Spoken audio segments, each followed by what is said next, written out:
Hello বন্ধুরা, সবাই কেমন আছেন? আশা করছি সবাই সুস্থ আছেন, ভালো আছেন। শুভ সময় সবাইকে। যারা বাংলাদেশ থেকে দেখছেন সবাইকে শুভ সন্ধ্যা। আজকে আমাদের যে অনুষ্ঠানটি, এটা হচ্ছে যে মুক্ত চিন্তা বিজ্ঞান মনস্কতা ৭০ লাইভের আজকে ৮৫১তম পর্ব। আজকে শনিবার, ফেব্রুয়ারি ২৮ তারিখ ২০২৬। ফেব্রুয়ারি মাস আহ, শেষ হয়ে গেল, আজকে শেষ দিন।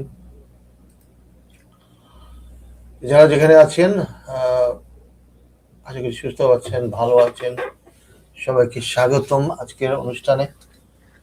যারা আজকে অনুষ্ঠানটি দেখছেন অথবা পরবর্তীতে দেখবেন, ইউটিউব অথবা ফেসবুক থেকে দেখবেন, অবশ্যই আমাদেরকে লাইক, শেয়ার, কমেন্ট করবেন।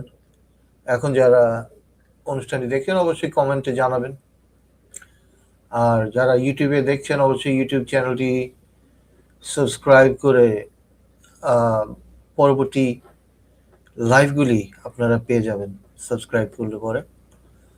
আর আরেকটি বিষয়, যে আমাদের প্যাট্রিয়ন চ্যানেল লিঙ্ক আমি পরে দিয়ে দিব।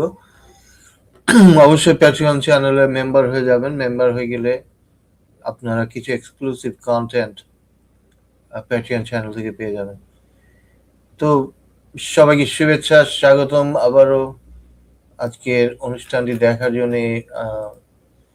আপনাদেরকে ধন্যবাদ। আজকে যারা আছেন, আমার অডিয়েন্সে যারা আছেন, সবাইকে ধন্যবাদ। আজকে কিছু আমি আলোচনা করব যে বিষয়গুলি নিয়ে। আজকে আমাদের বিষয়বস্তু মুক্ত চিন্তা এবং বিজ্ঞান মনস্কতা। আমরা মুক্ত চিন্তা বিজ্ঞান মনস্কতা নিয়ে কথা বলবো। বিশেষ করে বেশ কিছু আর্গুমেন্ট নিয়ে কথা বলবো। যেমন প্রতিদিন আর্গুমেন্ট যেগুলি নিয়ে কথা বলি,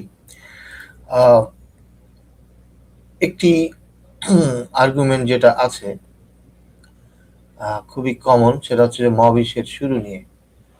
যে মহাবিশ্বের শুরু আছে, যেহেতু মহাবিশ্বের শুরু আছে সেহেতু এটা একটি কারণ আছে, এবং এই কারণটি হচ্ছে ঈশ্বর। এটা হলো মোমেনদের আর্গুমেন্ট। তো মহাবিশ্বের যে শুরু আছে এটি প্রমাণিত নয়, এটি সত্য নয়।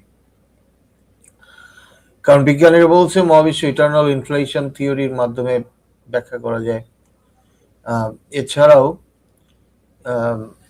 আপনার আরো কিছু কসমোলজিক্যাল ব্যাখ্যা আছে, যেগুলি সাইক্লিক্যাল মডেল আছে,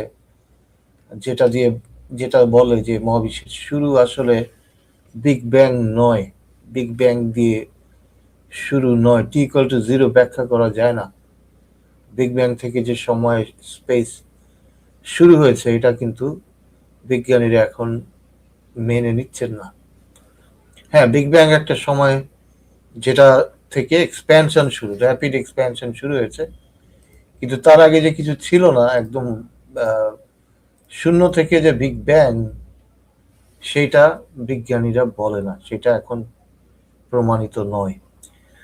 তো যে জিনিসটা মুমিনরা দাবি করে যে একদম শূন্য থেকে হয়েছে এবং এটা শূন্য থেকে ঘটানোর কারণ হচ্ছে ঈশ্বর ঘটিয়েছে, সেগুলি সম্পূর্ণ ভুল কথা। তো শুরু বলতে মানে আমরা যে শুরু আছে মহাবিশ্বের, সেটা ডিফাইন করতে গিয়ে যদি যে প্রশ্ন আছে যে আপনার শুরু কখন, আপনার শুরু হয়েছিল কখন, আপনার নিজের কথা যদি চিন্তা করেন, আপনি দেখতে পারবেন যে অ্যাকচুয়ালি আপনার শুরু কিভাবে আপনি বলবেন। আপনার শুরু কি যেদিন আপনাকে মায়ের পেট থেকে আপনাকে ভূমিষ্ঠ করা ওই দিনে কি আপনার শুরু? ওটা আমরা ধরি ডেট অফ বার্থ। হ্যাঁ, যেদিন আপনি মায়ের পেট থেকে বের করা হয়, যেদিন আপনাকে, ওই দিন আপনার শুরু। তো আপনার নাকি যেদিন আপনার কনসিভ হয়েছে, আপনার জায়গরটা তৈরি হয়েছে, ওই দিন আপনার শুরু, কোনটা? তো এটা তুলনা করা যায় যে বিগ ব্যাং কি শুরু নাকি বিগ ব্যাং এর আগের যে অবস্থান ছিল কারণ বিগ ব্যাং এর আগেও তো মহাবিশ্ব ছিল। মহাবিশ্ব কোনো একটি স্টেটে বিগ ব্যাং এর আগেও অস্তিত্বে ছিল, ওটার প্রমাণ আছে, এভিডেন্স আছে। এবং ইটার্নাল ইনফ্লেশন থিওরিতে বলে যে ইটার্নালি এটা ঘটছে, বিগ ব্যাং প্রতিনিয়তই ঘটছে। এবং এর আগে কয়েকটি ভিডিও দিয়ে আমি দেখিয়েছিলাম যে যে কারণে মানে যেটা কোয়ান্টাম ফ্লাকচুয়েশনের মাধ্যমে মহাবিশ্ব যে অস্তিত্বে এসছে, ওই একই সাথে বহু বহু বহু ইউনিভার্স তৈরি হয়েছে, যেগুলি অস্তিত্বে এসে আবার মিলিয়ে গেছে। যেমন ভার্চুয়াল পার্টিকেলগুলি অস্তিত্বে আসে এবং মিলিয়ে যায়, যার কোনো কারণ নেই। তো মহাবিশ্বের শুরুর যে একটি কারণ আছে, এটা একটা ভুল কথা, এটার কোনো প্রমাণ নেই। প্রথম কথা, মহাবিশ্বের শুরু আছে কিনা, মহাবিশ্বের শুরু আমি যে বলেছিলাম যে আপনার শুরু যদি ধরেন যেদিন আপনি ভূমিষ্ঠ হয়েছেন, আপনার শুরু তো ওই দিন হয়নি। কারণ আপনার আপনি ভূমিষ্ঠ হওয়ার অনেক আগেই জাইগোট হিসেবে ছিলেন, আপনি একটা ভ্রূণ হিসেবে ছিলেন। তারও আগে যে উপাদানগুলি দিয়ে আপনার শরীর তৈরি, সেগুলি মহাবিশ্বে ছিল। তো আপনি শুরু ধরছেন যেদিন আপনি ভূমিষ্ঠ হয়েছেন। একইভাবে যেদিন বিগ ব্যাং ঘটেছে এদিন মহাবিশ্বের শুরু ধরছেন, কিন্তু তার আগে বিগ ব্যাং ঘটার উপাদানগুলি অলরেডি ছিল, অন্য কোনো স্টেটে ছিল। এবং সেটি এই যে কোয়ান্টাম স্টেটে, কোয়ান্টাম ফিল্ড, যেখানে প্রতিনিয়ত বিগ ব্যাং ঘটছে এবং সব universe, infinite amount of universe অস্তিত্বে আছে। আর ব্লু স্কাই বলছেন শুভ শনিবার, এত কঠিন কঠিন তথ্য নিয়ে হাজির হয় ভাই, আমার মতো অল্প শিক্ষিত মুমিনদের মাথায় তো ঢোকে না। আর আমার যার অডিও ভিজুয়াল লার্নার, তাদের পক্ষে থিওরি গুলো কম্প্রিহেন্ড করা তো বেশ ডিফিকাল্ট। হ্যাঁ, পৃথিবীতে সবকিছু তো সহজ নয়, অনেক ডিফিকাল্ট জিনিস নিয়ে ভাবতে হবে। কারণ আপনি যদি সবসময় এই পান্তা ভাত খান, তাহলে আপনি বিরিয়ানি এবং ওইগুলির বুঝবেন না, তাই না? সবসময় আপনি পান্তা ভাত খেয়ে আসছেন, তো কিছু ডিফিকাল্ট জিনিস নিয়েও ভাবতে হবে। এবং এটা সবার জন্য নয়, আমি বলি, আমি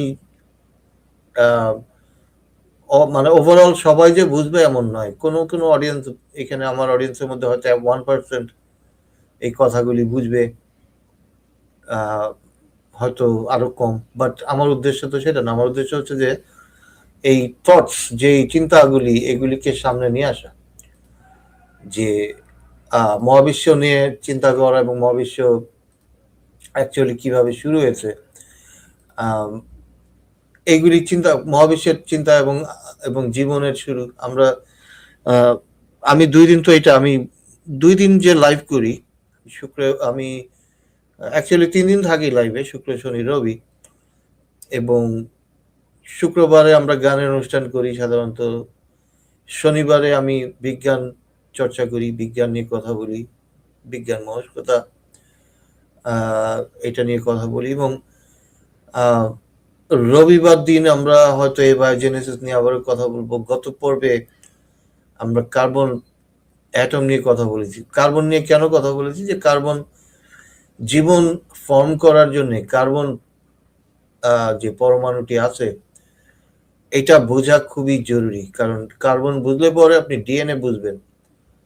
যেসব মুমিনরা দাবি করে যে ডিএনএ হচ্ছে যে অতি প্রাকৃতিক কোনো সত্তা তৈরি করেছে, তাদের কিছুটা আইডিয়া দেওয়া যে ডিএনএ ফর্ম করতে যে কার্বন আছে, কার্বনটা কেন আপনার বন্ড তৈরি করে হাইড্রোজেনের সাথে বা অন্যান্য মানে মৌলিক পদার্থের সাথে যে কার্বনের বন্ড তৈরি হয়, সেইখান থেকে ডিএনএ চেইন তৈরি করে, ডিএনএ চেইন তৈরি করে। এইগুলি বুঝলে পরে আপনাদের ধীরে ধীরে বুঝবেন যে কেন ডিএনএ থেকে জীবনের সূচনা হয়। তো এটা মেইনলি কিভাবে কার্বন চেইন তৈরি হতে পারে সেটাকে বোঝা, সেটা বুঝলে পরে ডিএনএ কিভাবে তৈরি হয়, এরপর ডিএনএ এবং কোষটাকে আমরা এভাবে চিন্তা করতে পারি যে ডিএনএ একটি বাসস্থান আছে, সো একটি থাকার জায়গা, সেফ জায়গা। আচ্ছা, বলছেন you don't want your hard work to be rewarded, that's surprising. দেখেন, আমি কাজ করে যাই, আমি কোনো রিওয়ার্ডের আশায় কাজ করি না। তবে কেউ যদি বুঝতে পারে, আমার অডিয়েন্সে যদি 1% মানুষ এই জিনিসগুলি মাথায় ঢুকে, তাহলে সেটাই আমার রিওয়ার্ড। আমি পপুলারিটির জন্য করি না, আমি জাস্ট মৌলিক ধারণাগুলি যাতে মানুষের চিন্তা ভাবনায় অবস্থান করে। কারণ আমাদের সাথে কি ধরনের মানুষের কথা হয়, যে আমাদের কথা বলতে হয় এই কোরআনের গাঁজাখুরি গল্প নিয়ে কথা বলতে হয়, যে নূহ নবীর নৌকা, এরপর হচ্ছে নমরুদের নাকে কেন মশা ঢুকছিল, চাঁদ দ্বিখণ্ডিত হয়েছিল, এইসব বিষয় নিয়ে কথা বলতে হয়। ভাই, এর চেয়ে জঘন্য আলাপ আর কি আছে? এইসব আলাপ তো ভাই খুবই জঘন্য। মানে আমরা যে কোরআন হাদিস নিয়ে কথা বলি, কারণ এইসব গল্প, কাহিনী, কিচ্ছা, যে নমরুদের নাকে মশা ঢুকছে, নূহ নবীর প্লাবন, মহাপ্লাবন, নৌকা টোকা, এগুলি তো এইসব গাঁজাখড়ি কোরআন হাদিস নিয়ে কথা বলা থেকে আমি বিজ্ঞান নিয়ে কথা বলা প্রেফার করি, বিজ্ঞানে চিন্তা করি, এবং আমরা চাই যে কিছু দর্শক হয়তো ইন্টারেস্ট পাবে, তাদের কাছে এগুলি ইন্টারেস্টিং লাগবে, কারণ বিষয়গুলি আমাদের কৌতূহল রয়েছে, মহাবিশ্ব কিভাবে আসছে এবং জীবন কিভাবে আসছে, মানুষের উদ্ভব কিভাবে হয়েছে, এই বিষয়গুলি অবশ্যই গুরুত্বপূর্ণ প্রশ্ন, এবং এগুলি নিয়ে অবশ্যই আমরা চিন্তা ভাবনা করি যে আমরা এই প্রশ্নের উত্তর খোঁজার জন্য চেষ্টা করি, এটা নিয়ে আলাপ করি। এখন বেশিরভাগ মুমিন এটা বুঝবে না, এটা আমি জানি। বেশিরভাগ মুমিন কখনো এইসব নিয়ে চিন্তা করে না। তারা যেটা করে যে এটা কেমনে হইলো, তার মানে সৃষ্টিকর্তা, মানে আমরা যদি কিছু না জানি, যেটাকে বলে god of the gap fallacy. হ্যাঁ, আপনি কোন তো মহাবিশ্ব কেমনে হয়েছে আপনি জানেন না, বিগ ব্যাং এর আগে কি ছিল, তাহলে কেমনে আপনি আল্লাহ নাই কইতেছেন? বিগ ব্যাং এর আগে তো আল্লাহ বইসা ছিল। তো এই যে আর্গুমেন্টটা, এটা তো সম্পূর্ণ একটা আর্গুমেন্ট ফ্রম ইগনোরেন্স ফ্যালাসি, যেটা আমরা জানি না, এবং এটা একটা special type of argument, argument from ignorance. সেটা হচ্ছে God of the gap fallacy, যেখানে আমরা জানি না ওইখানে হলো গডকে চিন্তা করা, যেটা তো গড করছে, তাইলে এটা আমরা জানি না বিগ ব্যাং এর আগে কি ছিল, বিগ ব্যাং কে গড়ায়, কেমনে ঘটছে, কে গড়াইছে, তার মানে এটা আল্লাহ করছে।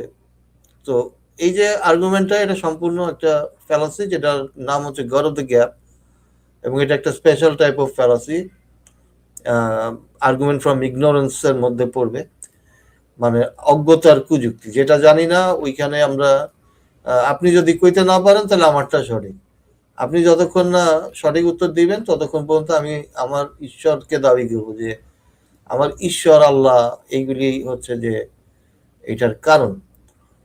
তো সেই ফ্যালাসি, যেহেতু আমরা উত্তরগুলি জানি না, আমাদের চেষ্টা করা উচিত যে উত্তরগুলি খুঁজে বের করা। বিজ্ঞানীরা কি বলছে, এখন মডার্ন সায়েন্সে কি বলে, গবেষণায় কি বলে, যেমন রজার পেনরোজ ইটার্নাল ইউনিভার্স এবং সাইক্লিক্যাল ইউনিভার্স নিয়ে গবেষণা করে নোবেল পেয়েছেন। তো আপনাদের চিন্তা করা উচিত এখন তাহলে সাইক্লিক্যাল ইউনিভার্সটি কি, ইটার্নাল ইনফ্লেশন থিওরিটা কি, কোয়ান্টাম ফ্লাকচুয়েশনটা কি, এই বিষয়গুলি তো অবশ্যই জানা উচিত, তাই না? এইগুলি প্রশ্ন জাগে না যে তাহলে আমরা একটু দেখি, প্রশ্ন করি। এখন তো প্রচুর আপনার কাছে রিসোর্সেস আছে যে আপনি জানবেন কিভাবে মহাবিশ্ব তাহলে আসছে, আমরা একটু চিন্তা করে দেখি বিগ ব্যাং এর আগে কি ছিল, বা অন্য কোনো ইউনিভার্স হওয়ার সম্ভাবনা, মাল্টিভার্স, মেনি ওয়ার্ল্ড হাইপোথিসিস, এরকম বহু কিছু আছে। এই জিনিসগুলি সম্পর্কে আমরা একটু জানি। তাই না? তো আমরা তো একেবারে যদি কোনো মানে ওই কোরআন হাদিস নিয়ে থাকি যে মোহাম্মদ কয়টা বিয়ে করছে, কারে কারে লাগাইছে, কয়টা দাসী ছিল, এই আলাপই করতে থাকি, আমাদের জ্ঞান বাড়বে না। গাঁজাখুরি কোরআনের গল্প এটা বিরক্তিকর। তো যারা কোরআন হাদিস নিয়ে আসে, আমার কাছে মনে হয় যে কোরআন হাদিস ভাই ডাস্টবিনে ফেলে দেন, ওইগুলি নিয়ে এই এখনকার যুগে, এখনকার মডার্ন যুগে এই আলাপ, এই ডাস্টবিন মানে যেটা ডাস্টবিনে ছুঁড়ে ফেলে দেওয়ার মতো কিতাব নিয়ে আলাপ করা, আমার মনে হয় যে এটা একটা জঘন্য, মানে এই ধরনের আলাপ করা এবং এই আর্গুমেন্টগুলি ইয়ে করা যে কোরআন হচ্ছে দিক নির্দেশনা, এটা হলো একটা, কোরআন হলো আল্লাহর নির্দেশ, এইসব ভুয়া কথাবার্তা আলাপ করা আমার মনে হয় যে টোটালি একটা ডিসগাস্টিং জিনিস আমার কাছে। তো যাই হোক, আমরা ধীরে ধীরে কয়েকটি জিনিস নিয়ে আলাপ করব। আজকে যেটা আলাপ করব সেটা হচ্ছে মহাবিশ্বের শুরু নিয়ে। মহাবিশ্বের শুরু কিভাবে হয়েছিল এবং বিগ ব্যাং শুরু কিনা, বিগ ব্যাং এর আগে কিছু ছিল কিনা, এই প্রশ্নগুলি। এবং যেমন শুরু বলতে আমরা কি বুঝি, যে আপনি যদি জিজ্ঞেস করেন যে আপনার শুরু কোথায়,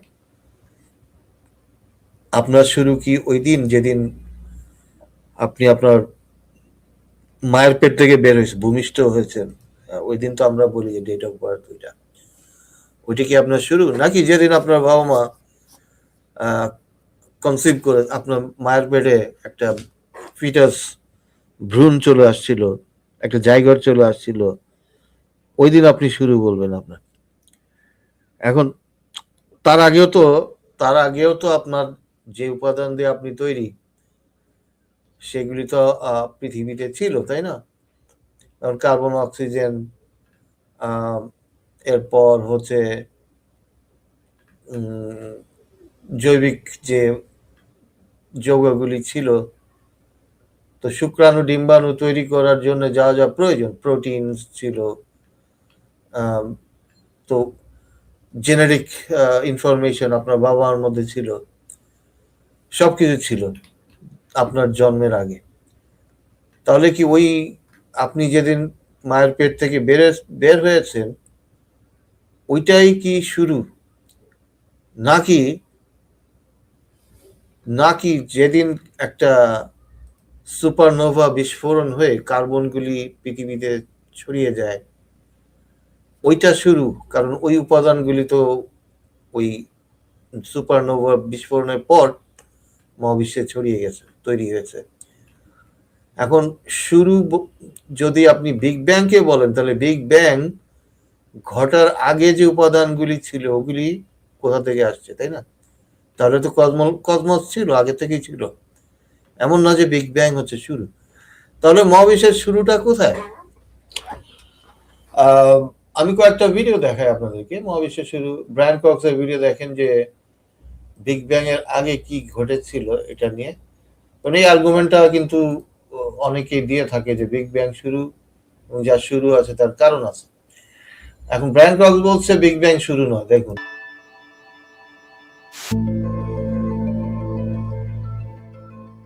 it's interesting, this idea of the Big Bang created the universe. That's what Einstein's theory says. That's textbook cosmology, if you like. But the current textbook picture is there was a phase in the universe's life before the Big Bang, if you define the Big Bang as the hot, dense phase from which the universe appeared to sort of burst forth 13.8 billion years ago. And that phase is called inflation. So what we think happened is that before that, the universe was accelerating exponentially fast. It means it was doubling and doubling and doubling in size. And the numbers are ridiculous. We think that if you started with a universe that was smaller than a single atom, then it would be bigger by a long way than the whole observable universe, 350 billion galaxies in it, in less than a millionths of a second. So very rapid, exponentially fast expansion. And when that stopped, all the energy that was driving that expansion got dumped into space, it heated it up, it produced the particles of matter out of which we're made and all the things that we see out there in the sky. And that's what we see as the Big Bang. So that sounds fanciful, but that's standard cosmology at the moment. The big question then is, well, what started the inflation? What stops the inflation? How long did the inflation go on for? Okay, so Brian crooks যেটা বলেছে এটা আমরা already জানি যে big bang হচ্ছে একটা সময়, একটা পয়েন্ট যেখান থেকে র্যাপিড ইনফ্লেশন শুরু হয়, র্যাপিড এক্সপ্যানশন, এত দ্রুত শুরু হয় expansion of space and time. কিন্তু কোয়েশ্চেন হচ্ছে যে এর আগে কি ছিল এবং এর কারণ কি, কেন বিগ ব্যাং ঘটে এবং এর আগে কি অবস্থায় ছিল মহাবিশ্ব। আমাদের তো প্রশ্ন এটাই। তো যেখানে আর কি মুমিনরা বলে যে এটা ঈশ্বর ঘটিয়েছে, এই কারণ হলো ঈশ্বর, কারণ আমরা এখনো জানি না কিভাবে বিগ ব্যাং ঘটেছে। এটার কারণ আছে, এই কারণটা ঈশ্বর। যেহেতু আমরা জানি না, এটা একটা ফ্যালাসি, লজিক্যাল ফ্যালাসি, যাকে বলে god of the gap fallacy. এর অল্টারনেট বেশ কিছু থিওরি আছে, সেই থিওরিগুলি আজকে আমি আলোচনা করবো, অল্টারনেট থিওরি কি কি আছে, এবং আরো কিছু ভিডিও দেখাবো। এই ভিডিওটা আরো কিছুক্ষণ আপনারা দেখেন। And the answer to that is we're not sure. We don't know. Can't trust your AI results? Let Borium sift through 170 million. In the beginning, there was an infinitely dense, tiny ball of matter, which started to expand and would eventually give rise to the atoms, molecules, stars, and galaxies we see today. But what was there before the Big Bang? What was the state of the universe before, well, everything? The universe underwent a breathtaking cosmic expansion, doubling in size at least 80 times in the fraction of a second. This rapid inflation, fueled by a mysterious... ওকে, তো এখন যে কথাটা মুমিনরা বলে যে একদম কিছুই ছিল না, অ্যাকচুয়ালি উল্টাটা ঘটেছে। সবকিছুই ছিল, বিগ ব্যাং ঘটার জন্য যা যা প্রয়োজন সবই ছিল, এভরিথিং ওয়াজ দেয়ার। এটা নাথিং না, এটা এভরিথিং। অ্যাকচুয়ালি যা ছিল সেটাকে আমরা বলতে পারি এভরিথিং, নাথিং না। অর্থাৎ বিগ ব্যাং ঘটার সকল উপাদান উপস্থিত ছিল বিগ ব্যাং ঘটার আগেই। এবং এটা জাস্ট মনে করেন যে আপনার কাছে বরফ আছে, বরফ আপনি বাইরে রাখছেন, ওটা পানি হয়েছে, তাহলে আপনি বলতেছেন যে পানি শুরু হয়েছে পানি বরফ গলার থেকে, নাকি ওই পানি হওয়ার যা যা দরকার আগে থেকে বরফের মধ্যে ছিল? এইভাবে আপনাকে চিন্তা করতে হয়। তাহলে ওইটার শুরু আছে, এবং এই শুরুটা যে বিগ ব্যাং সেই মহাবিশ্বের, কারণ আমরা একটা নাম দিছি, যেরকম আপনার জন্ম হওয়ার পরে আপনার নাম দেওয়া হয়েছে, কিন্তু তার আগে তো উপাদানগুলি ছিল, তাই না? আপনি মায়ের পেট থেকে বের হওয়ার পর কি আপনার উপাদানগুলি ছিল না? ছিল। তাহলে বিগ ব্যাং হওয়ার আগেও এই বিগ ব্যাং ঘটার উপাদানগুলি ছিল, আমরা শুধু নাম দিছি যে এই দিন হচ্ছে মহাবিশ্বের শুরু, কিন্তু মহাবিশ্ব আগে থেকেই ছিল। বিগ ব্যাং হওয়ার আগেও মহাবিশ্বের অস্তিত্ব ছিল, সেই কথাটাই উনি বলছেন। form of energy that permeated empty space itself left the universe desolate and cold.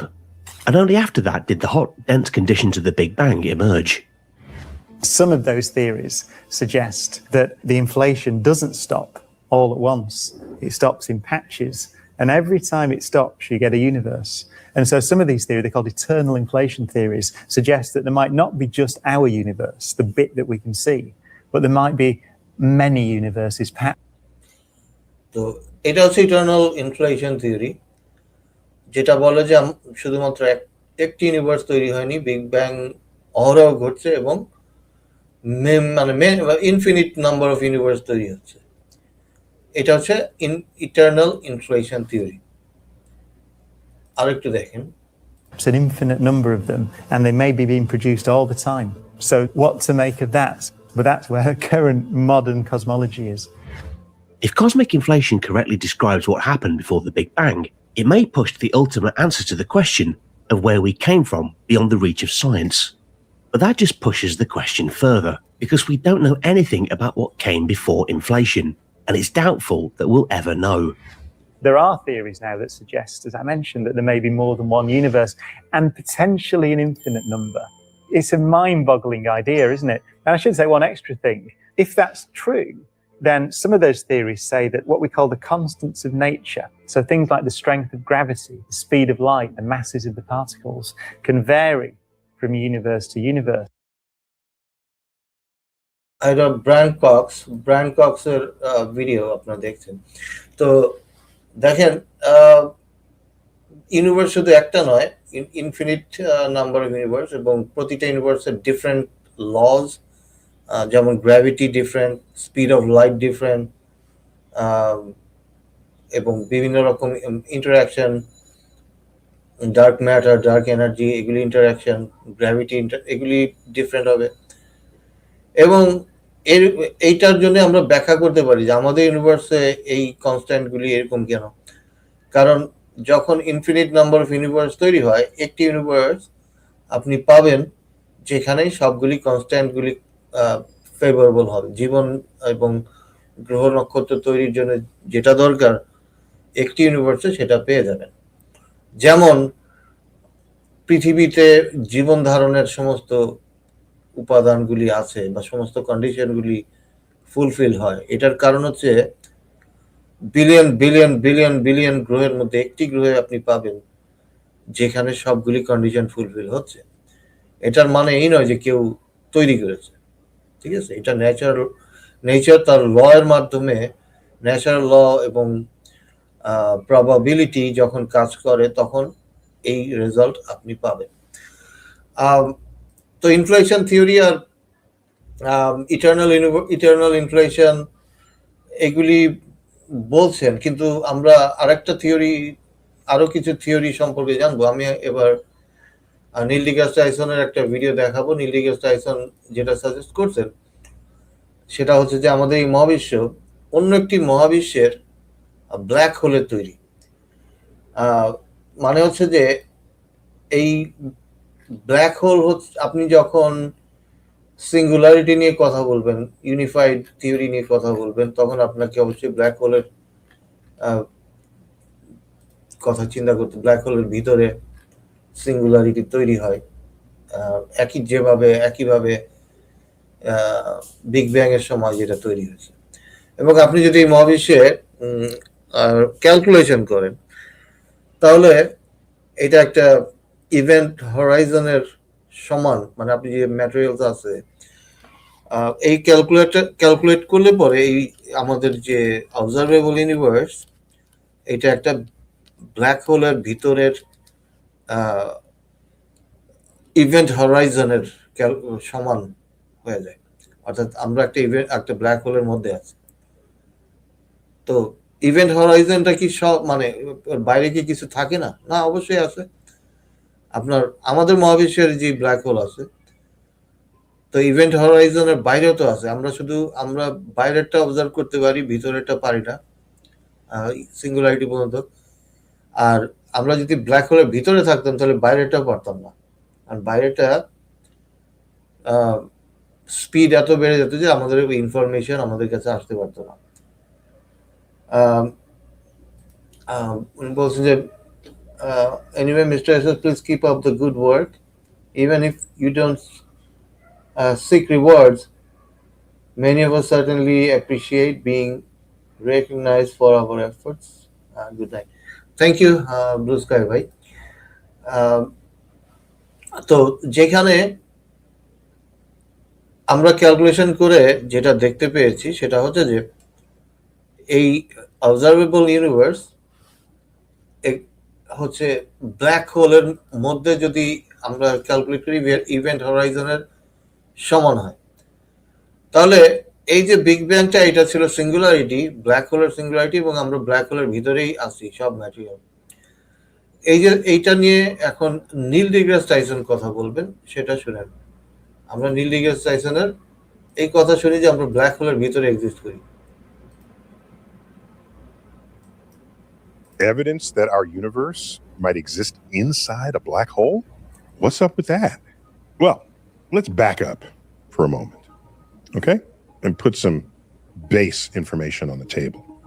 A black hole is a region of space and time where the strength of gravity is so high that light has no path to get out of the object. All paths through space-time curve back in on itself. Normally we think of a hole as a hole in the floor, and you fall through, come out the other side, except it's a three-dimensional hole. You can fall in any direction. That edge, beyond which there's no return, we call the event horizon. It's a horizon. The universe has a horizon too. It is a distance beyond which no information can reach us because the universe isn't old enough for light from anything beyond that horizon to have gotten here yet.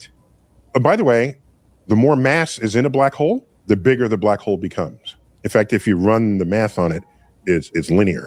So a black hole that's twice as massive as another one will be twice the diameter. 10 times as massive, the event horizon, which is our practical definition of the size of the black hole, will be 10 times as long. There's a cool exercise we do in graduate school. You can say, given the mass of the universe, how big would the black hole be that contained this much mass? It's the size of our universe to our horizon. And it's like, wait a minute, could we be one giant black hole? The average density of matter contained within the size of our cosmic horizon matches right on with what you'd get for a black hole this size. That's intriguing. Okay, so আমি আরেকটু পিছন থেকে আপনাদেরকে দেখাই। তাহলে আমরা যদি আমাদের ইউনিভার্সের ক্যালকুলেট করি কতটুকু ম্যাস আছে, আর ইউনিভার্সের ইভেন্ট হরাইজন যার বাইরে আমরা দেখতে পাচ্ছি না, অর্থাৎ এর বাইরে ইনফরমেশন পাওয়া সম্ভব নয়, কারণ এই স্পিড যত আমরা বাইরের দিকে যাচ্ছি তত এক্সপ্যানশন রেট স্পিড বেড়ে যাচ্ছে, বাড়তে বাড়তে আলোর গতির চেয়ে বেশি হয়ে যাচ্ছে।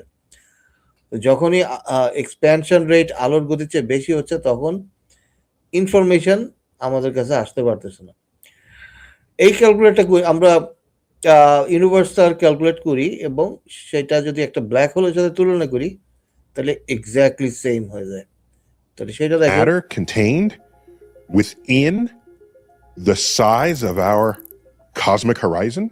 তাহলে আমরা 9.3 বিলিয়ন লাইট ইয়ার আমাদের কসমিক হরাইজন, এতটুকু আমরা অবজার্ভ করতে পারি, এর বাইরে পারছি না, এটাই আমাদের কসমিক হরাইজন।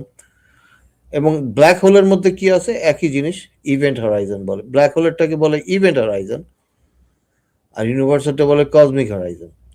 জিনিস exactly same. Matches right on with what you'd get for a black hole. তাহলে একটা ব্ল্যাক হোলের সাথে যদি তুলনা করেন, যেটা হলো আমাদের ইউনিভার্সের সমান, এই ইভেন্ট হরাইজনে আমাদের যে কসমিক হরাইজন আছে এবং ব্ল্যাক হোলের যে ইভেন্ট হরাইজন আছে, দুইটা এক্স্যাক্টলি সেম। তার মানে আমাদের এই মহাবিশ্ব অন্য একটি ইউনিভার্সের ব্ল্যাক হোলের ভিতরে আছে। এটা ম্যাথামেটিক্যালি আমরা ইকুয়াল দেখতে পাচ্ছি যে আমরা অন্য একটি ইউনিভার্সের ব্ল্যাক হোলে আছি। এবং এই বিগ ব্যাংটা কিছুই না, বিগ ব্যাংটা হচ্ছে যে ওই সিঙ্গুলার ব্ল্যাক হোল সিঙ্গুলারিটি। তাহলে এই বিগ ব্যাং যে মানে ইয়ার শুরু না, হ্যাঁ, ইউনিভার্সের শুরু না, এটা জাস্ট একটা ব্ল্যাক হোলের ঘটনা। ব্ল্যাক হোলের ভিতরে যা ঘটেছে সেটা। এই ইউনিভার্সটা বিগ ব্যাং থেকে শুরু হয়নি, ঠিক আছে? This size. That's intriguing. Maybe it's just a coincidence. What would it mean anyway for us to be inside a black hole? How would that work? Well, it turns out if you run the mathematics of Einstein's general theory of relativity into a black hole, it turns out a whole new space-time opens up on the other side. And you look behind you and the entire future history of the universe unfolds relative to your time frame. And so the universe you came from basically ends and a whole new universe opens up in front of you. Are we that universe that opened up? তাহলে এই ছবিটা দেখেন, আহ, এইটা একটা universe, এইটা আরেকটা universe. এই যে জিনিসটা আছে, এইখানে সিঙ্গুলারিটি আছে। তাহলে এই ব্ল্যাক, আমাদের ইউনিভার্স থেকে ব্ল্যাক হোলে যদি কিছু ঢুকে যায়, ঢুকে এটা ওই ইউনিভার্সে চলে যাচ্ছে। আর সিমিলারলি অন্য ইউনিভার্স থেকে কোনো কিছু ঢুকে, তাহলে এটা আমাদের ইউনিভার্স হয়ে যাচ্ছে ব্ল্যাক হোলের ভিতরে। তাহলে আমরা অ্যাকচুয়ালি এই মডেলটা যদি ফলো করি, তাহলে ইউনিভার্সের কোনো শুরু নাই। এটা কন্টিনিউয়াস প্রসেস এবং কন্টিনিউয়াসলি এভাবে ঘটতে থাকে, যার কারণে আমরা বলতে পারি না যে ইউনিভার্সের শুরু আছে। এবং ইউনিভার্সটা ইটার্নাল, ইউনিভার্সটা সবসময় ছিল, এই ঘটনাগুলি আজীবন ঘটতেছিল। ঠিক আছে, কখনোই বলতে পারি না যে ব্ল্যাক হোলটাই বিগিনিং। তাহলে এই মানে বিগ ব্যাং থেকে যে ইউনিভার্স শুরু, এই থিওরিটা টিকে না, এটা সম্পূর্ণ ভুল থিওরি। এখনকার যে থিওরি আপনার স্টেডি স্টেট, ইটার্নাল ইনফ্লেশন এবং কোয়ান্টাম ফ্লাকচুয়েশন থিওরি,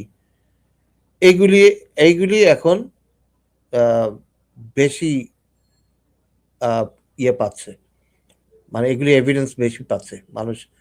তো একটু আগে যে ক্যালকুলেশনগুলি দেখালাম যে ব্ল্যাক হোলের ভিতরে এবং এই বিগ ব্যাং কসমোলজির যে ক্যালকুলেশন এক্স্যাক্টলি সেম, তার মানে আমরা অ্যাকচুয়ালি ব্ল্যাক হোলের ভিতরেই আছি, ফ্লিপ সাইডে আছে, অন্য সাইডে আছে। তো সেটা A whole new universe opens up in front of you. Are we that universe that opened up in front of us? Okay, these are mind-bending questions.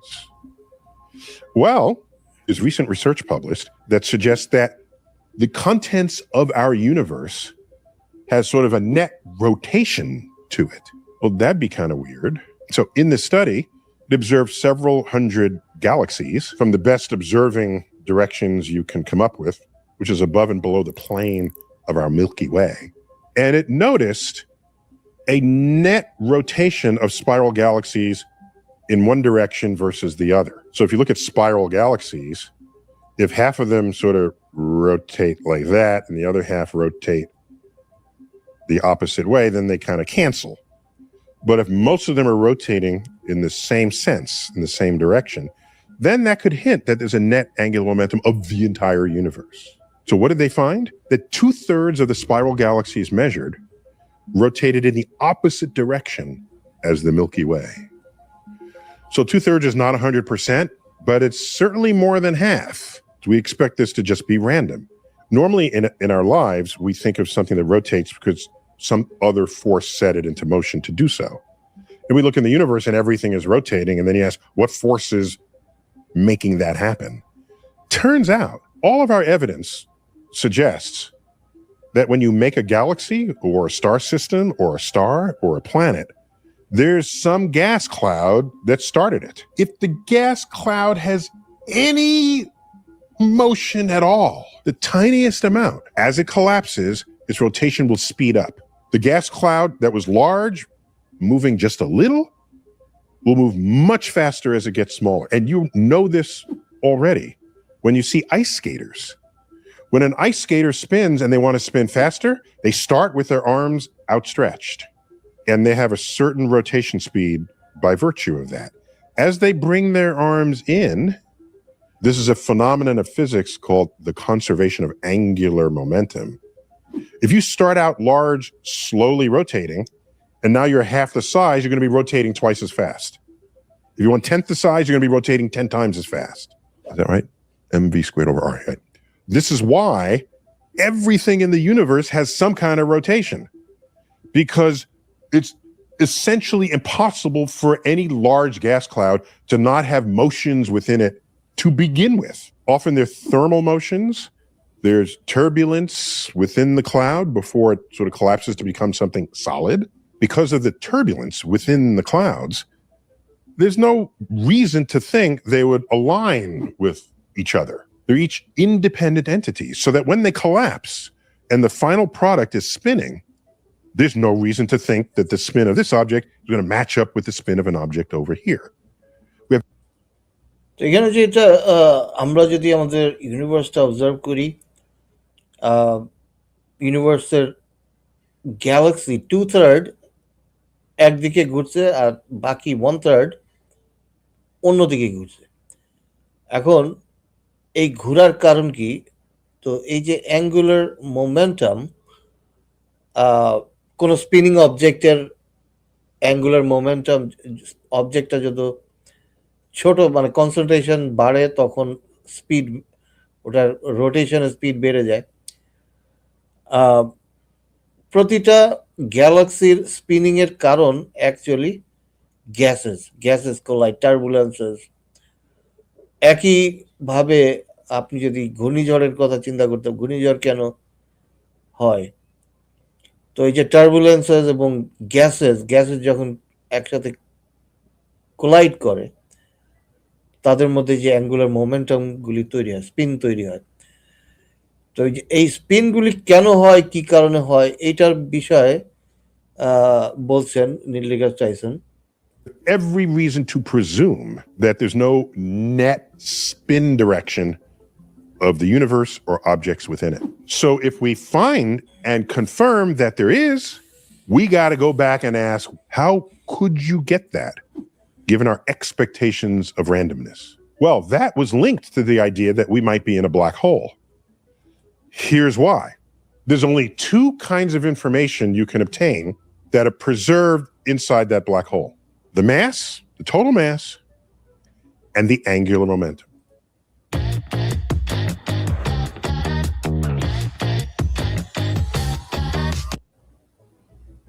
Because anything falling in, okay, so এখন একটা research paper উনি দেখিয়েছেন যেখানে এই angular মোমেন্টামটা explain করতে গিয়ে এটা black হোলের সাথে ম্যাচ করে। অর্থাৎ স্পিনটা কোত্থেকে আসে উনি যখন চিন্তা করছেন,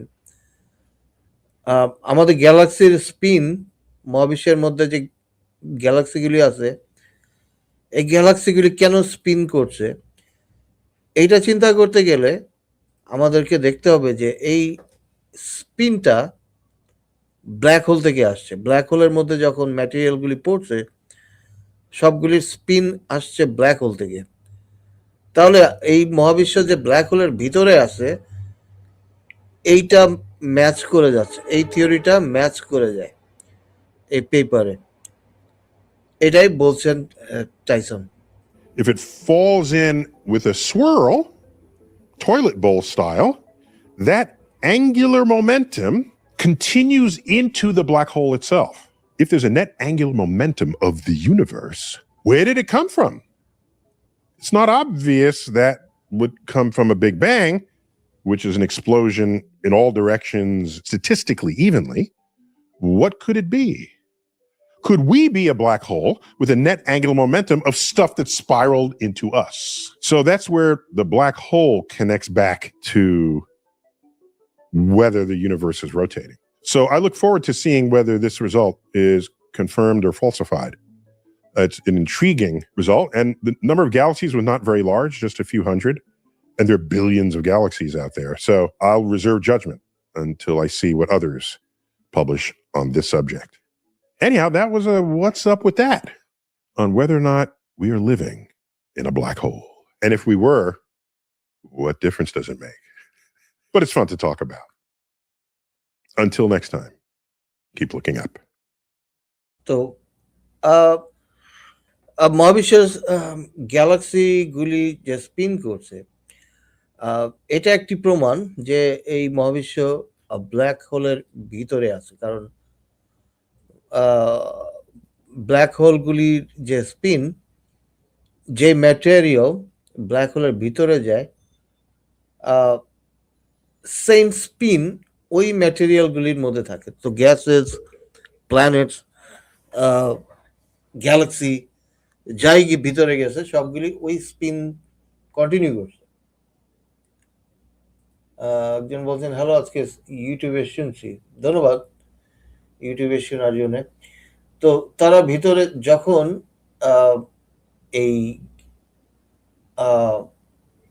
এইগুলি ভিতরে গিয়েছে তারা এই স্পিনটা কন্টিনিউ করেছে। এবং ওই স্পিনেই আপনার আমরা এখন বর্তমানে গ্যালাক্সিগুলি দেখতে পাই যে বেশিরভাগ বেশিরভাগ গ্যালাক্সি একদিকে স্পিন করছে, 1/3 এবং 2/3 দুই রকম আমরা দেখতে পাচ্ছি যে গ্যালাক্সিগুলি কোন দিকে স্পিন করছে। এবং এটাই একটি প্রমাণ যে যে ব্ল্যাক হোলের ভিতরে আমাদের ইউনিভার্স আছে। আচ্ছা, বলছি যে আপনাদের লাইভ এখনো ব্যান্ড হয় নাই আজকে, আগের দিন তো ব্যান করে দিয়েছিল। আচ্ছা, আগের দিন কে ব্যান, আমি জানি না কখন কিভাবে আমাদের লাইভ ব্যান হয়ে গেছিল। আচ্ছা, ঠিক আছে, আবারও মানে আবার ওইটা আমাদের যে লাইভ ব্যান ছিল যদি হয়ে থাকে, এটা এটা এখন আর নাই, ব্যান তুলে দেওয়া হয়েছে। তারা তো ভুল করে ব্যান করছিল, রিপোর্ট মারছে অনেকে। হ্যাঁ, এমটি ফ্লোর। তো মানে আমরা তো বিজ্ঞান নিয়ে কথা বলছি, আমরা তো আর ধর্ম নিয়ে কথা বলছি না। আজকে তো আর বলছি না যে নবী কয়টা দাসী লাগাইতো বা নবী কয়টা বিয়া করছিল, এইসব নিয়ে তো কথা বলছি না ভাই। আমরা তো বলছি এই মহাবিশ্বের শুরু এবং আমাদের মহাবিশ্ব কি একমাত্র মহাবিশ্ব কিনা, এবং বিগ ব্যাং বিগ ব্যাং থেকে কি মহাবিশ্বের শুরু কিনা, বিগ ব্যাং এর আগে কি ছিল, শূন্য থেকে মহাবিশ্ব কিনা, এইসব প্রশ্নের উত্তর আমরা খোঁজার চেষ্টা করছি। এবং যেসব থিওরি এখন আছে, যেসব পেপার আজকেও আমি দেখালাম যে একটি পেপার পাবলিশ হয়েছে, যে পেপারে বলছে যে আপনার এই মহাবিশ্ব হচ্ছে একটি ব্ল্যাক হোলের ভিতরে আছি আমরা। তো সেই ব্ল্যাক হোলের ভিতরে থাকা অবস্থায় এর কতগুলি প্রমাণ আমরা পাই যে ব্ল্যাক হোলের ভিতরে থাকলে পরে প্রথমত একটা ক্যালকুলেশন দেখিয়েছে যে আপনি যদি ইভেন্ট হরাইজন, একটা ব্ল্যাক হোলে ইভেন্ট হরাইজন ক্যালকুলেশন করেন, এবং আমাদের দৃষ্টির বা অবজারভেশনের যে হরাইজন আছে, দুইটা মিলে যাচ্ছে, এবং ম্যাটেরিয়াল কতটুকু থাকবে এটা ক্যালকুলেট করলে ওই ব্ল্যাক হোলে যা হবে আমাদের ইউনিভার্সে তাই আছে। তাহলে এইটা থেকে বোঝা যায় আমরা ফ্লিপ সাইডে আছি, অর্থাৎ যে সিঙ্গুলারিটির কথা আমরা বলি, ওই সিঙ্গুলারিটি হচ্ছে ব্ল্যাক হোল সিঙ্গুলারিটি, ওখান থেকে ইউনিভার্স শুরু। তাহলে আমরা অন্য একটি ইউনিভার্সের ব্ল্যাক হোল থেকে শুরু হয়েছি। সেটা একটা পেপারে নীল ডিগ্রাস টাইসন এবং ব্রায়ান কক্স ওনাদের পেপারে ওনারা ডিসক্রাইব করেছেন। সেটা আমরা দেখলাম। আমরা আরো কিছু থিওরি নিয়ে কথা বলবো মহাবিশ্বের শুরু নিয়ে। তার আগে মিডনাইট ভাই যুক্ত আছেন। মিডনাইট ভাই কেমন আছেন? হ্যাঁ ভাই, ভালো আছি। আপনি কেমন আছেন? জি, আমিও ভালো আছি। হ্যাঁ, আপনার যদি কোনো প্রশ্ন থাকে বা এতক্ষণ পর্যন্ত আমি যা বলেছি যদি শুনে থাকেন, এরপরে কমেন্ট থাকলে বলতে পারেন। না, আমি আসলে মানে কেবল যুক্ত হলাম, তো আমি আসলে শুনিনি আপনি মানে কি বললেন। আচ্ছা, ঠিক আছে। তো আমরা আলাপ করছি মহাবিশ্বের শুরু নিয়ে, এবং বিগ ব্যাং কি শুরু কিনা, বা আমাদের কি ইটারনাল ইনফ্লেশন বা সিক্লিক্যাল বা যে অন্য যে হাইপোথেসিস গুলি আছে সেইগুলি নিয়ে আলাপ করছি। এবং একটু আগে নীল ডিগ্রাস টাইসন যে পেপারটা দেখালো সেটা হচ্ছে মহাবিশ্ব, আমাদের মহাবিশ্ব একটি ব্ল্যাক হোলের ভিতরে আছে, অর্থাৎ আমরা অন্য কোনো ইউনিভার্সের ব্ল্যাক হোলে এই ইউনিভার্সের শুরু আমাদেরটা। আর মাল্টাইভার্স নিয়ে আমাদের ব্রায়ান কক্স যে ভিডিও দিয়ে গেছেন, মাল্টাইভার্স নিয়ে কথা বলেছেন যে ইউনিভার্স আনলিমিটেড, অর্থাৎ ইনফিনিট অ্যামাউন্ট অফ ইউনিভার্সের সৃষ্টি হয়েছে কোয়ান্টাম ফ্লাকচুয়েশনের কারণে, যে সময় বিগ ব্যাং ঘটেছিল। তো এরকম কয়েকটি চিন্তা নিয়ে আমরা থটসগুলি এগুলি নিয়ে চিন্তা করছি। এবং এই বিষয়ে আপনার কিছু বলার থাকে মহাবিশ্বের শুরু নিয়ে, বিগ ব্যাং কি একমাত্র মহাবিশ্বের শুরু, বা বিগ ব্যাং থেকেই শুরু হয়েছে কিনা, সেটা নিয়ে আপনার কি বলার, আপনার ধারণা যদি থাকে সেটা বলতে পারেন। কারণ মুমিনরা যে আর্গুমেন্ট দেয় যে মহাবিশ্ব বিগ ব্যাং থেকে শুরু হয়েছে এবং বিগ ব্যাং ঘটিয়েছে ঈশ্বর, যেটা সম্পূর্ণ একটি লজিক্যাল ফ্যালাসি। কারণ প্রথমে বিগ ব্যাং থেকে মহাবিশ্বের শুরু, এটা আমি রিজেক্ট করে দেই, এবং এটি ঈশ্বর ঘটিয়েছে। এটা একটা লজিক্যাল ফ্যালাসি যার নাম হচ্ছে God of the gap fallacy, একটা special kind of argument from ignorance fallacy, যেটা জানি না ওইটা হচ্ছে যে ঈশ্বর, এটা হলো আর্গুমেন্ট ফ্রম ইগনোরেন্স। আর তারা বললো তাহলে আপনি বলেন কেমনে হয়েছে, হ্যাঁ আপনি কেমনে হয়েছে বলেন, নাহলে আমারটাই সঠিক। তো আমি যদি না জানি কেমনে হয়েছে, তার মানে তো এটা না যে তারা যেগুলি বলবে এটা সঠিক, কোরআন হাদিস এগুলি। এই হচ্ছে আলাপ। এখন আপনি বলেন আপনার যদি বলার থাকে কিছু। আচ্ছা, এখন মানে ৩ টা কথা বলতে চাই। মানে প্রথমত যে তারা যেটা বলে, আ যদি আমি কোনো কিছু না জানি, তার মানে তখন মানে ওরা যা বলবে তাই সঠিক। তো এই একই যুক্তিটা তো ইসলামের বিভিন্ন বিষয়েও প্রয়োগ করা যায়। তারা কি ইসলামের ব্যাপারে সবকিছু বলতে পারবে? জান্নাতের কোথায় কি আছে, জাহান্নামের কোথায় কি আছে, এই পৃথিবীর কোথায় কি আছে, আল্লাহ ফেরেশতা কতগুলো, প্রত্যেক ফেরেশতার নাম কি, প্রত্যেক ফেরেশতার কাজ কি? তারা কি এই ব্যাপারে সবকিছু জানে? এই বিশ্বাসের বিষয়গুলো নিয়ে? এখন তারা যদি না জানে, সেক্ষেত্রে যদি আমি আমার ইচ্ছামত যদি একটা বর্ণনা দিয়ে দেই, তখন কি তারা সেটা মেনে নিবে? যেহেতু তারাও জানে না। তারা কি সবকিছু জানে তারা? যেহেতু একটা বিষয় যখন কেউ সবকিছু জানে না, এর মানেই যদি মানে সবকিছু না জানা মানে যদি এটা হয় যে কেউ কিছু একটা বললেই মেনে নিব। এইটা কি তারা মানবে? তারা যে বিষয়ে জানে না সেই বিষয়ে যদি আমি কোন মন্তব্য করি, তখন তারা কি রাইট, বলবে? Same logic. মানে তারা বলছে যে সব আল্লাহ বানাইছে। আহ, উম, আর যদি আমি এটা না মানি, তখন বলবে তাইলে আপনি বলেন, আপনি বলেন কেমনে হয়েছে। আপনি যদি না বলতে পারেন তাহলে আল্লাহ বানাইছে, এটা সঠিক। হ্যাঁ, গতকালকে এক মুমিন শুনলাম এই আর্গুমেন্ট দিচ্ছে যে আপনি যদি না বলতে পারেন তাহলে নাস্তিক হইলেন কেন? হ্যাঁ, আপনি তো জানেন না কেমনে হয়েছে। ব্যাপারটা তুইও তো জানোস না কেমনে হয়েছে। হ্যাঁ, এখন কেমনে হয়েছে না জান, আমি যদি না জানি তার মানে তো এই না যে ও যেটা দাবি করবে সেটাই সঠিক সত্য, তাই না?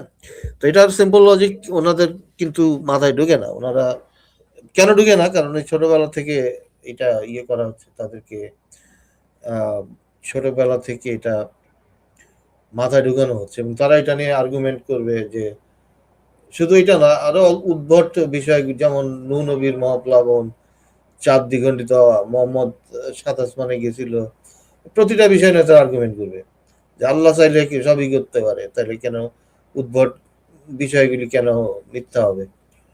তো আর্গুমেন্ট সেটাই। হ্যাঁ, তো মিনার ভাই, আমি আমি এই মহাবিশ্ব নিয়ে উম, বর্তমান যে কয়টি ধারণা আছে আমি কিছু আলাপ করি, তারপর আপনার যদি ইনপুট থাকে আপনি বলতে পারেন। এর মধ্যে আমি মহাবিশ্বের শুরু নিয়ে যে আলাপটা করছিলাম, যে বর্তমানে বৈজ্ঞানিক জগতে মহাবিশ্বের একটি সূচনা ছিল।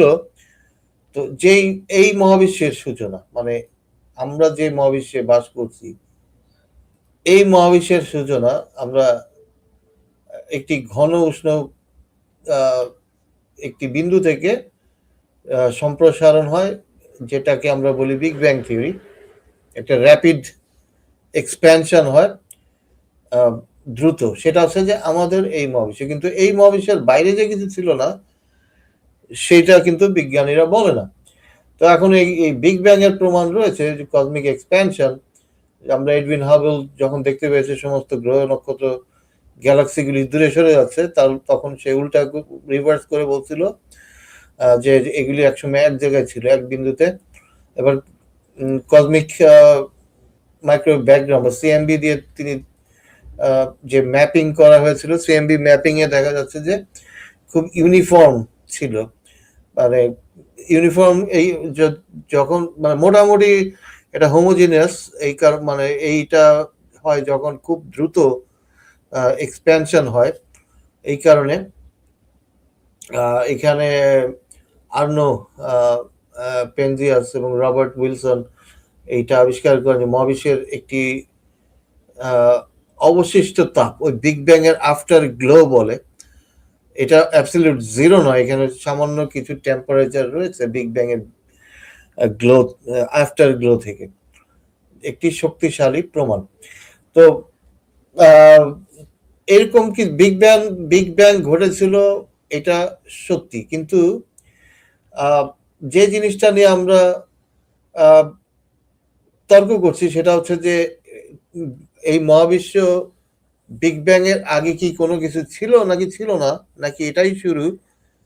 আমি যে জিনিসটা নিয়ে আর্গু করছি যে বিগ ব্যাংটা হচ্ছে একদম শূন্য থেকে হয়নি। বিগ ব্যাং এর সমস্ত উপাদানগুলি আগেই ছিল এবং সবকিছুই ছিল, যা যা যা যা ইউনিভার্সে আছে সবকিছু আগে থেকেই ছিল। তো এটি একটি বিন্দুতে একটি গুরুত্বপূর্ণ পার্থক্য, এটি একটি উষ্ণ ঘন অবস্থা থেকে তারপর বিগ ব্যাং ঘটেছে। এবার যে বিকল্প যে আমি যেগুলি বলবো সেটা হচ্ছে যে এখনকার বিজ্ঞানীরা কি বলছে, মডার্ন সায়েন্স কি বলছে, যেমন রজার পেনরোজ কি বলছে, একটু আগে নীল ডিগ্রাস টাইসন দেখালাম। তো এখনকার আধুনিক বিজ্ঞান যেটা বলছে সেটা হচ্ছে eternal inflation theory. Big bang এর আগে থেকে মহাবিশ্ব হয়তো একটি বৃহত্তর বহুমাত্রিক কাঠামোর অংশ। তার মানে আমাদের যে ইউনিভার্স, আমরা যেটাকে বিগ ব্যাং থেকে শুরু বলছি, এটা আসলে বিগ ব্যাং থেকে শুরু নয়, এটি একটি বড়, আরো বড় একটি সুপার ইউনিভার্সের অংশ। এটা হলো ইটারনাল ইনফ্লেশন থিওরি। সিক্লিক্যাল মডেল যেটা হচ্ছে রজার পেনরোজ দিয়েছেন, এটা মহাবিশ্ব বারবার সৃষ্টি হয় এবং সংকোচন হতে পারে। আর নীল ডিগ্রাস টাইসন যে পেপারটা দিয়েছে যে যখন বিগ ব্যাং ঘটে সেটা হলো কোয়ান্টাম ফ্লাকচুয়েশনের মাধ্যমে এবং একই সময় ইনফিনিট নাম্বার অফ ইউনিভার্স সৃষ্টি হয় এবং ইউনিভার্স সৃষ্টি হতেই থাকে, ধ্বংস হতেই থাকে। এটি ইটারনালি চলছে, এটা কোনো শুরু নাই, শেষ নাই। কোয়ান্টাম যেটা বলছে কোয়ান্টামের প্রভাবের মাধ্যমে মহাবিশ্বের সূচনা, যেমন স্টিফেন হকিং বলেছিলেন নো বাউন্ডারি প্রপোজাল। এগুলি শুরুও নাই, শেষও নাই, এটা কন্টিনিউয়াসলি ঘটতে থাকে। আচ্ছা, আমাদের সাথে বাসবিহারী ভাই যুক্ত আছেন। আমি এবারে আপনাদের মতামত শুনবো। এতক্ষণ যত যেগুলি দেখিয়েছিলাম সব এখনকার সমস্ত থিওরি বলছে যে বিগ ব্যাং থেকে মহাবিশ্ব শুরু হয়নি। বিগ ব্যাং এর আগেও মহাবিশ্ব ছিল, কোনো না কোনো স্টেটে ছিল এবং মহাবিশ্ব হয়তো আরো বড় একটি সিস্টেমের অংশ, যেটাকে আমরা সুপার ইউনিভার্স বলতে পারি, মাল্টিভার্স বলতে পারি, ইনফিনিট নাম্বার অফ ইউনিভার্সের অংশ। এবং নীল ডিগ্রাস টাইসন যেটা দেখিয়েছে যে আমরা একটা ফ্লিপ সাইডে ব্ল্যাক হোলের ভিতরে আছি। আমরা যদি ক্যালকুলেট করি তাহলে দেখা যায় ব্ল্যাক হোল, আমাদের যে ইভেন্ট হরাইজন এবং আমাদের যে অবজারভেবল ইউনিভার্সের যে ক্যালকুলেশন আছে সব দুইটা মিলে যায়, একই হয়। তার মানে আমরা একটা ব্ল্যাক হোলের ভিতরে ফ্লিপ সাইড যেভাবে আছে। এবং এটা আরেকটা ব্যাখ্যা হচ্ছে যে স্পিন, গ্যালাক্সিগুলি কেন ঘুরছে, কি কারণে ঘুরছে। তো ব্ল্যাক হোলে যখন তারা গ্যালাক্সিগুলি ঢুকেছিল, ওই যে স্পিনে ছিল সেই স্পিনটা এখনো কন্টিনিউ করছে। তো এই স্পিনগুলি, এই অনেকগুলি এভিডেন্স থেকে বোঝা যায় যে মহাবিশ্ব শুরু বিগ ব্যাং থেকে নয়, এর আগেও মহাবিশ্বের অস্তিত্ব ছিল। তাহলে এই যে মুমিনদের যে আর্গুমেন্ট মহাবিশ্বের একটি শুরু আছে, এটা টিকে না। আচ্ছা, একজন বলছে যে কপিরাইট, না কপিরাইট ওটা ভুলে দিয়েছে, ওটা রিলিজ হয়ে গেছে। আমি আপিল করেছি, ইউটিউব আমাকে সরি বলেছে, বলে আবার ওটাকে অ্যালাউ করে দিয়েছে। নূহ নবীর প্লাবন, আব্রাহামিক ফোকলোর, হ্যাঁ থেকে আসে। হ্যাঁ, নূহ নবীর প্লাবন এইগুলি তো সব ভুয়া, কোরআনের মধ্যেও আছে। তো এখন যদি আপনারা ওই কোরআনে আছে দেখা বলেন যে নূহ নবী এটা সত্যি, এটা তো মাঝে মধ্যে তো ইয়েরা পায় খ্রিস্টান, শুধু আব্রাহামিক, শুধু যে ইয়ে আপনার ওই আব্রাহামিক ফোকলোর সেটা না, খ্রিস্টানরা মাঝে মধ্যে আপনার হচ্ছে ইয়ে পায়, বলে যে নূহ নবীর নৌকা পাওয়া গেছে। যেরকম হিন্দুরা মাঝে মধ্যে ওই রাবণের ইয়েটা পায়, হ্যাঁ, রাম সেতু পায়, এরকম জিনিস। আচ্ছা, ইরানের ইস্যুতে পরে বলবো, তার আগে বাসবিহারী ভাই যুক্ত আছেন, ওনাকে স্বাগত জানাই। এবং আমাদের মিডনাইট ভাই যদি অ্যাড করতে চান আমার আলোচনায়, আপনারা বলতে পারেন, আমি শুনবো তাহলে আপনাদের কথা। জি। হ্যাঁ, আহ, সত্যের ভাই, গুড ইভিনিং। গুড ইভিনিং আপনাকে।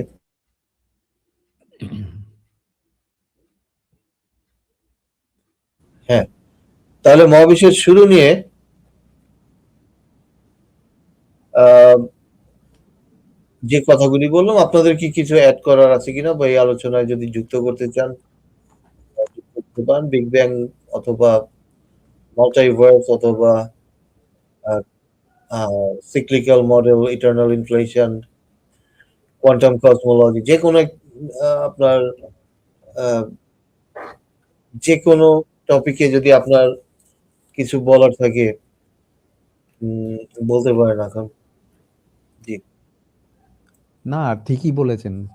মহাবিশ্বের শুরু বলে অ্যাকচুয়ালি কিছু হয় না। কোনো একটা কার্যের শুরু, কোনো একটা কার্যের শুরু বলে কিছু হয় না। হ্যাঁ, এগুলো লজিকে আটকে যাবে, এগুলো হয় না। এগুলো মানুষ একটা ধারণা করে নেয় যে এইখান থেকে শুরু, মানে তার পড়াশোনার সুবিধের জন্য, ব্যাখ্যা করার জন্য এটা করে আর কি। জি, আমি একটা উদাহরণ দিয়েছিলাম যে মনে করেন আপনার শুরু বা আমার শুরু, তো মানুষ যেদিন আপনি ভূমিষ্ঠ হয়েছেন পৃথিবীতে বা মায়ের পেট থেকে বের হয়েছেন, ওই দিনটা শুরু বলে, যে ওই দিন হচ্ছে আপনার জন্ম। কিন্তু আপনার অস্তিত্ব তো তার আগেও ছিল। আপনি ভ্রূণ হিসেবে ছিলেন, আপনি একটা জায়গর ছিলেন, আপনি তারও আগে আপনার যে উপাদানগুলি পৃথিবীতে ছিল, আম, যে কার্বন, যেই আয়রন বা যা কিছু আপনার শরীরে, সবকিছুই পৃথিবীতে বিদ্যমান ছিল মহাবিশ্বে। তাহলে তাহলে আমরা যে শুরুটা বলছি, এটা তো এই আপনি ভূমিষ্ঠ হওয়ার পরে যে শুরুটা বলছি, এইটা আমরা জাস্ট সুবিধার জন্য বলছি, ওই দিন আপনার ডেট অফ বার্থ। এই হচ্ছে বিষয়টা। জি, বলেন। হ্যাঁ, ওই তো, মানে কোনো একটা মানুষকে ব্যাখ্যা করার জন্য আমরা ওই জন্ম থেকে শুরু ধরে নিই আর কি। কিন্তু একটা মানুষের শরীর প্রকৃতি দিয়ে তৈরি হয়, তো মানে প্রকৃতির carbon, hydrogen, nitrogen, sulphur, phosphorus ইত্যাদি দিয়ে তৈরি হয়। সেখান থেকে জৈব যৌগের মাধ্যমে তৈরি হয়। এখন সেক্ষেত্রে আপনি শুরু কোনটাকে ধরবেন? ক্ষিতি, অপ, তেজ, মরুত, বোম, এই 5 রকম জিনিস। এটা হচ্ছে গিয়ে সনাতন ধর্মীদের বক্তব্য। ক্ষিতি, অপ, তেজ, মরুত, বোম। তো ক্ষিতি মানে হচ্ছে পৃথিবী, অপ মানে হচ্ছে গিয়ে জল, তেজ মানে শক্তি, মরুত মানে হচ্ছে গিয়ে বায়ু, এবং বোম মানে হচ্ছে মহাকাশ, স্পেস। এই 5টা জিনিস মানুষের শরীরে আছে। এইটা হচ্ছে সবচেয়ে পুরনো সনাতন ধর্মের বক্তব্য। আবার বৌদ্ধ ধর্ম বলছে মানুষের শরীর তৈরি হয় রূপ, সংবেদ, বিজ্ঞান, সংস্কার, এইগুলো দ্বারা। মানে ওরা এই সংস্কার মানে হচ্ছে ফোর্স ধরেছে, এরকম আর কি। বৌদ্ধ ধর্ম পড়লে বোঝা যায়। ওদের বলা হয় পঞ্চস্কন্দ, আর সনাতন ধর্মে বলা হয় এই ক্ষিতি, অপ, তেজ, মরুত, বোম। এর কোনোটাই কিন্তু কোনোটাই নির্দিষ্ট না, কোনোটাই নির্দিষ্ট নয়। অর্থাৎ কোনোটাই আগে ছিল এমনটা নয়, সবগুলোই কোনো না কোনো জিনিস থেকে পরিবর্তিত হয়ে এটা হয়েছে। সুতরাং আমার যে অস্তিত্ব, তার কোনো শুরু ছিল এটা বলা যাবে না। এটা একটা চলমান পদ্ধতি। আমার শুরুতেও শূন্য, আমার মৃত্যুর পরেও আমি শূন্য। এটা আমি একদিন এক ভদ্রলোক এসছিলেন, তাকে গতি বোঝাতে গিয়ে আমি দেখিয়েছিলাম, এবং তখন এই কথাটা বলেছিলাম, আপনার শুরুতেও আপনি শূন্য, তখন আপনি বা আমি এরকম কেউ ছিল না। আবার মৃত্যুর পরেও আপনি বা আমি এরকম কোনো ধারণা থাকবে না। সুতরাং দুটো শূন্যকে যোগ করে যদি 2 দিয়ে ভাগ করেন, মানে অ্যাভারেজ বার করেন, তাহলে বর্তমানেরও আমি অ্যাকচুয়ালি একটা তাৎপর্যহীন কথা, কারণ আমি প্রতি মুহূর্তে পরিবর্তিত হয়ে যাচ্ছি। এই বিষয়গুলো চিন্তা করতে হবে। তো মহাবিশ্বের শুরু বলে কিছু হয় না, হট করে কোনো একটা জিনিস বিস্ফোরিত হয়ে গেল এমনটা নয়, তার বিস্ফোরণের জন্য অনেক কারণ থাকতে হবে। কেন সেটা বিস্ফোরিত হয়েছিল বা মহাপ্রসারণ ঘটেছিল, প্রসারণ হওয়ার তো এমনি এমনি তো প্রসারণ হয় না, তার ইন্টারনাল এনার্জির ব্যাপার আছে অনেক, সেগুলো আমরা পরে পরে গণিতের মাধ্যমে দেখিয়ে দেব। এর পিছনে কিছু থার্মোডিনামিক্সের ল আছে এবং সেই গণিতগুলো আমরা পরে পরে দেখিয়ে দেব। হ্যাঁ, এগুলি আমরা ধীরে ধীরে আলোচনা করব। আজকেও সামান্য কিছু আলোচনা আমি করেছি। তো যাই হোক, আমরা ধীরে ধীরে জিনিসগুলি দেখবো যে সম্প্রসারণের কারণগুলি কি কি। আচ্ছা, আমাদের সাথে কলকি ভাই আছেন, মিডনাইট ভাই আছেন। কলকি ভাই যদি কিছু অ্যাড করতে চান বা মিডনাইট ভাই বলতে পারেন। জি, আমি এখন মাত্রই ঢুকলাম, আমি আগের কথাগুলো শুনি নাই। আচ্ছা ঠিক আছে, তাহলে আপনি একটু থাকেন। মিডনাইট ভাই বলেন, এতক্ষণ তো শুনেছেন, আপনি বলেন। আচ্ছা, আমি কথা বললে যে সবাইকে একটু মানে মিউট হওয়া লাগবে, না হলে আমার এখান থেকে বাজে নয়েজ আসতে পারে, এটা একটু আমার সমস্যা। হ্যাঁ, তো বাজবিহারী ভাই যে কথাটা বললেন ওনার সাথে আমি সহমত। এই যে শুরু বলতে কিন্তু আমরা কোনো কিছু একটা কম্বিনেশনকে ধরে নিই। ঠিক আছে? উনি যেরকমটা বললেন যে আমাদের যখন জন্ম হয়, তো জন্ম হওয়ার আগে কি আমাদের তার একটা অবস্থান ছিল না? একটা অবস্থা কি ছিল না? মাতৃগর্ভে আমাদের একটা অবস্থা ছিল। তারপরে আমাদের যে ভ্রূণ নিষিক্ত হওয়ার পূর্বে একটা অবস্থান ছিল। তার পূর্বে অবস্থান ছিল। তার পূর্বে মহাবিশ্বে একটা অবস্থান ছিল। তো আসলে শুরু আমরা কোনটাকে বলব? আমরা যখন শুরু বলি তখন কোনো কিছুর একটা কম্বিনেশনকে ধরে নিয়ে আমরা বলি। যে এই যে আমার যে ডিএনএটা যেটা তৈরি হয়েছে আমার, এই কম্বিনেশনটাকে বলে, এই কম্বিনেশনটাকে ধরে নিয়েছি যে এই নিষিক্ত হওয়ার সময় থেকে শুরু হয়েছে। That's it. আর এই যখন আমরা বিগ ব্যাং এর কথা বলি, আমি অন্তত পক্ষে কখনো শুনিনি যে বিগ ব্যাং হচ্ছে এই মহাবিশ্বের শুরু। আমি অন্তত শুনিনি। আমি যেটা জেনে এসেছিলাম বিগ ব্যাং হচ্ছে আমাদের মহাবিশ্ব আজকে যে রূপে আছে, এই রূপের শুরু হচ্ছে বিগ ব্যাং। বিগ ব্যাং যে সৃষ্টি হয়েছে এই সময়টায়, এরকমটা আমি আসলে কখনো শুনিনি। মানে মহাবিশ্ব যে বিগ ব্যাং এ সৃষ্টি হয়েছে, এরকমটা আমি কখনো শুনিনি। বিগ ব্যাং থেকে আমাদের এই রূপে আসা শুরু হয়েছে। সত্যেন্দ্র ভাই, বাজবেরি ভাই কি বলবেন আপনারা এই ব্যাপারে? হ্যাঁ, আপনি একদমই ঠিক বলছেন। এটা একটা প্রসেস, যে আমরা ওই প্রসেসের শুরু বলতে পারি যেখান থেকে এক্সপ্যানশন হয়। হ্যাঁ, যে সময় থেকে এক্সপ্যানশনটা শুরু হয়, ওইটাকে নাম দিয়েছি বিগ ব্যাং। কিন্তু অ্যাকচুয়ালি এটা মহাবিশ্বের শুরু নয়, এবং কখনোই একদম শূন্য থেকে, মানে কিছুই ছিল না, হঠাৎ মানে বিস্ফোরণে মহাবিশ্ব চলে আসছে, এই ধারণাগুলি ভুল ধারণা, যেগুলি মুমিনরা আর কি পোষণ করে। কারণ তাদের ঈশ্বরকে ওইখানে ঢুকায় দেয়, যে একদম যখন কিছু ছিল না তখন ঈশ্বর ওখানে বুঝা এই বিস্ফোরণ ঘটাইতেছিল। হ্যাঁ, তো এটা তারা ওইখানে ঢুকায় দেয় এবং ঢুকায় বলে যে এটার কারণ হচ্ছে ঈশ্বর। এবং এটা একটা ফ্যালাসি, এটা একটা god of the gap fallacy, যেটা আমরা বহুবার আলাপ করেছি আজকে। তো মিডনাইট ভাই, আমি আপনার সাথে একদমই টোটালি একমত যে শুরু বলতে কিছু নাই, মহাবিশ্বের শুরু বলতে কিছু নাই। এবং বর্তমানে যে অল্টারনেট থিওরিগুলি আছে, যেমন ইটারনাল ইনফ্লেশন, এরপর হচ্ছে যে আপনার সিক্লিক্যাল ইউনিভার্স এবং quantum fluctuation, quantum field theory, এইসব দিয়ে বলা যায় যে মহাবিশ্ব ইটারনালি এক্সিস্ট করে, কোনো না কোনো ভাবে ইটারনালি এক্সিস্ট করে। আমরা এখনো পর্যন্ত এমন কোনো অবস্থান পাইনি যেখানে কিছুই ছিল না। এমন কোনো অবস্থান এখনো আমরা আবিষ্কার করতে পারিনি। সুতরাং এটা বলতে পারি না যে কিছুই ছিল না, এরকম অবস্থা থেকে মহাবিশ্বে হঠাৎ করে চলে আসছে।